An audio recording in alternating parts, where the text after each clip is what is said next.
Moonrise adalah sebuah anime yang mungkin lu nggak denger gitu. Ini anime apaan gitu? Gue pun juga, kalau bukan karena komen-komen dari kalian di video-video gue untuk, "Bang, coba dong nonton Moonrise." Dan gue kayak, oh ada tuh anime ini. Terus gue tonton kayak, wow. Kok gue nggak tahu ada anime ini, kok kurang banget dipromoin gitu, kayak kurang banget dimarketingin gitu. Dan gue akhirnya nonton, dan buat gue ini sesuatu yang udah lama nggak gue rasain sih, sesuatu yang pengen gue coba rasa ini gitu. Dan banyak banget hal-hal yang bikin gue bisa kayak bangga gitu, kayak gila, akhirnya gue nonton ini gitu. Jadi ini anime tentang apa, Moonrise, dan kenapa gue suka gitu. Bukan lu susah suka sama anime kayak gini, betul, tapi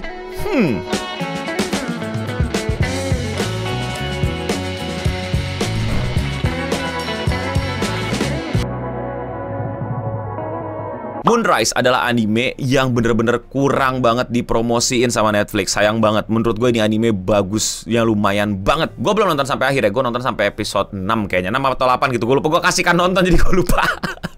Moonrise adalah cerita tentang seorang anak Jack yang menurut gue sedikit tidak masuk akal. Yang ini juga membuat gue jadi awal-awal kayak, apaan sih ini anime gitu. Tapi akhirnya gue coba paksa nonton, dan akhirnya oh gitu maksud. Tapi kayak masih nggak masuk akal, tapi oh ya udahlah gitu. Siapa Jack ini? Jack ini adalah anak yang berusaha untuk menangkap penjahat di bulan. Jadi di sebuah masa depan, bumi dan bulan itu udah ada kayak semacam tolnya gitu lah ya. Kayak ada whooshnya gitu biar cepet gitu. Tapi terbagi tuh, bulan diisi orang, bumi diisi orang. Tapi tiba-tiba di bulan ada pemberontakan, dan itu dipimpin sama salah satu leadernya lah gitu, Akuma no Suki atau apa gitu, Oni lah, pokoknya setan bulan gitu, yang mau memisahkan diri dari bumi. Nah, Jack ini adalah bagian dari tim di bumi yang berusaha untuk menaklukkan setan tersebut atau teroris tersebut. Tapi dalam perjalanannya banyak misteri yang sedikit-sedikit terungkap. Itu premis bener-bener kebaca kira-kira di episode 4. Karena awal-awal kita dikasih action, terus tiba-tiba dikasih sebuah flashback yang gak ada masuk akalnya gitu sama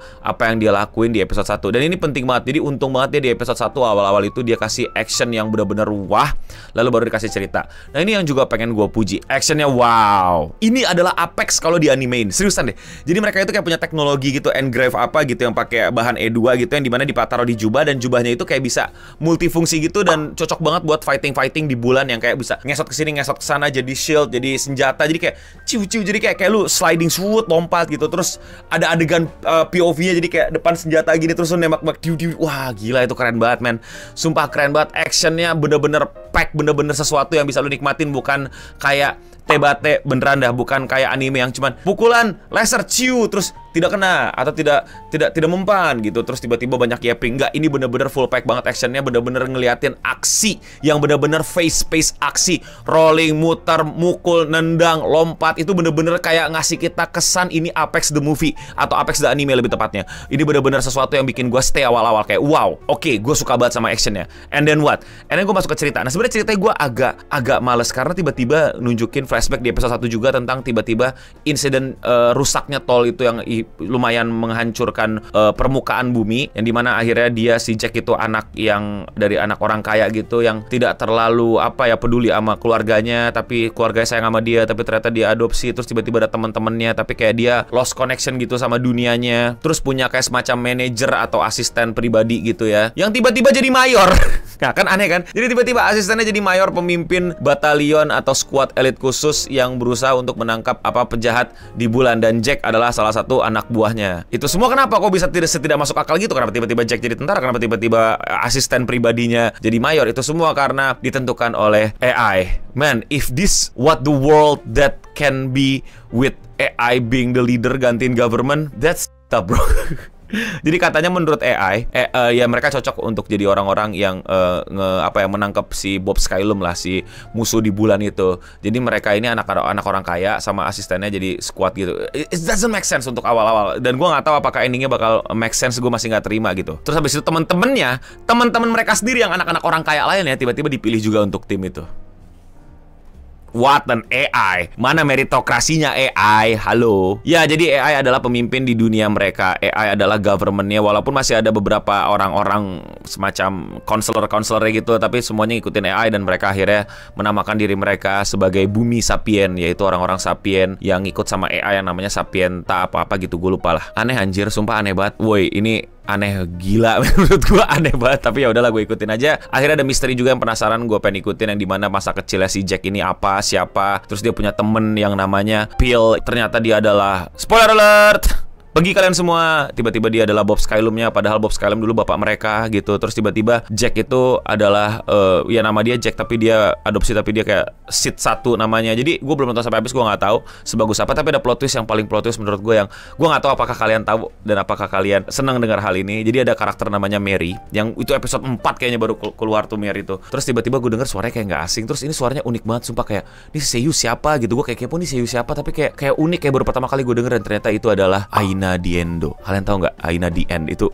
adalah seorang musisi yang cukup populer lagu-lagunya di kalangan wibu harusnya, karena dia ada di Apotheker Diary sama Gundam Mercury kalau gue nggak salah ingat, dan ada beberapa lagi. Dan dia tiba-tiba untuk pertama kali, atau mungkin udah ada, gue lupa, jadi Seiyu. Dan menurut gue, wow, dia jadi Seiyu cocok banget anjir. Suaranya unik banget, suaranya beda banget. Suaranya menurut gue bisa jadi ciri khas karakter tertentu, men. Sumpah lu mesti dengerin Mary di Moonrise untuk dengerin suara si Aina Diendo ini jadi Seiyu, jadi karakter gitu. Sumpah unik banget.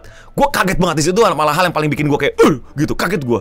Apaan ini gitu? Kok tiba-tiba ada suara Seiyu yang keren banget gitu, yang bener-bener menarik banget. Swear deh, ini menurut gue perlu banget si Aina Diendo ini terusin karirnya jadi Seiyu. Keren banget, suaranya unik banget, beda banget, ciri khas banget menurut gue. Terus kok lu bisa suka sama anime mecha? Katanya nggak suka anime mecha. Kok lu bisa suka sama anime yang temanya future atau masa depan, no? Kok lu malah suka gitu, bukan lu gak suka gitu. Gini loh, lu pada ngerti gak sih? Gak suka tuh bukan berarti gue mendespise semua anime itu, ngerti gak sih? Gue tuh sulit suka, lebih tepatnya itu mungkin argumennya ya. Sulit untuk membuat gue suka sama anime romance, anime mecha, sama anime yang temanya future. Karena ya gue gak terlalu Star Wars boy. Gue tahu Star Wars, gue nonton Star Wars. Gak tahu terlalu Star Trek boys atau Gundam boys gitu. Gue ya, tapi gue rakit Gundam gitu. Tapi itu bukan hal yang mudah untuk membuat gue suka, dan bukan berarti gak ada yang gak bisa bikin gue suka. Dan lumayan kok, menurut gue lumayan banget gitu. Ya walaupun gue nggak yang gimana-gimana gitu, nggak yang gue lebih merinding ngelihat Vinland Saga gitu, yang dimana gue lebih suka hal-hal berbau fantasi medieval, Frieren gitu loh. Gue lebih merinding lihat hal-hal seperti itu. Walaupun ini juga keren gitu, dan kerennya lumayan banget gitu. Apalagi New Wit kan. Dan wah, itu kalau kalian lihat openingnya itu menurut gue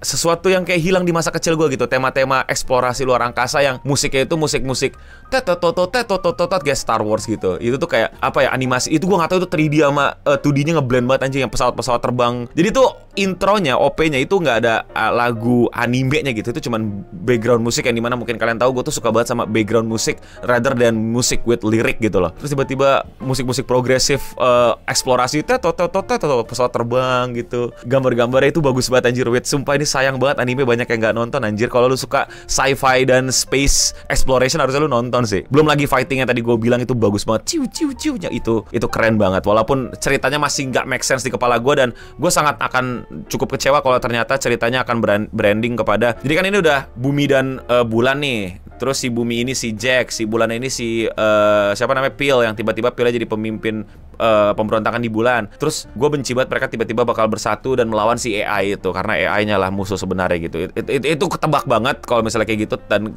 somehow kecewa aja gitu. Gue berharap ada yang lebih, tapi bukan berarti bakal menjadi jelek kalau misalnya jalan ke situnya rapi dan menyenangkan gitu. Ya kayak kita tahu lah Kimetsu no Yaiba, siapa yang baik siapa yang buruk gitu. Kayak ya selama bisa dianimasi dengan bagus sih oke-oke aja gitu. Tapi secara cerita ya mid lah. Tapi kalau menurut kalian udah nonton full gimana, komen di bawah, dan gue akan nontonin terus sampai habis. Nanti akan gue bikin reviewnya lagi. Dan kalau mau ada koreksi gue, komen di bawah. Pokoknya Aina Diendo, lu jadi Seiyu please, itu bagus banget suara lu anjir. Dan menurut kalian bagaimana? Komen di bawah. Dan kalau kalian mau rekomendasiin anime-anime yang kayaknya jarang banget orang tonton, dan bang lu tonton dong bang gitu segala macam, boleh dong di kolom komentar di bawah. Kalau kalian suka sama overthinking anime kayak gini dan kalian mau support gue, lakuin dengan sesimpel klik tombol subscribe. Dan yes, sekian Radio Singham untuk episode kali ini. Gue Noboding pamit undur diri, dan untuk kita semua stay clean and sound.